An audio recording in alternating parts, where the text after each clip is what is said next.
Est-ce que je me sens européenne? Pourquoi tu me demandes ça? T'es bizarre, toi. C'est drôle, quand on pose cette question, on paraît tout de suite suspect.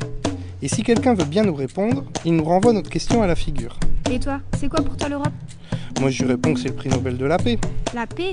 Mais à combien? On a eu le pacte de 6 et le pacte de 12, et maintenant on est à 25 avec encore plus de pression. Ah ouais, c'est le pacte des nations. Là on se retrouve, on parle le même dialecte. Mais maintenant, si on pense européen, comment on va le traduire?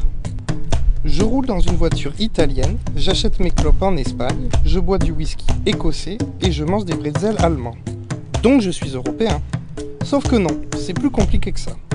En France, on apprend tant bien que mal l'anglais, l'espagnol, l'allemand et l'italien. Leçon numéro 1. On cherche après Brian. Où se cache-t-il? Brian is in the kitchen. Ça vous dit quelque chose? C'est la première langue étrangère qu'on apprend. Et c'est pas fameux.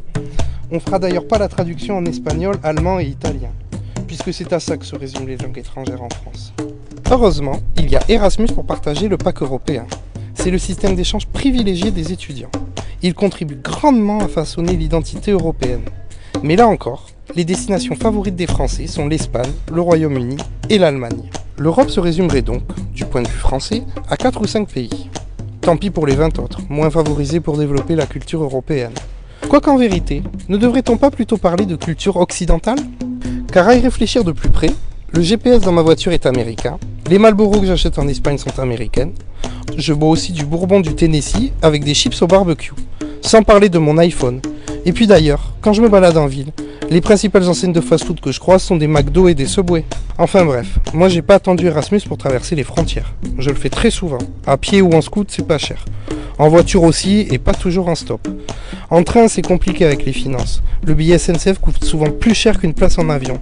Vous verrez que bientôt on nous dira que Ryanair et EasyJet sont les meilleurs ambassadeurs de l'Europe. Sauf sur le plan social, bien entendu. On partage les ouvriers, mais pas les salaires. Et pourquoi pas partager la dette aussi? Et Coco, c'est la récession, tu comprends?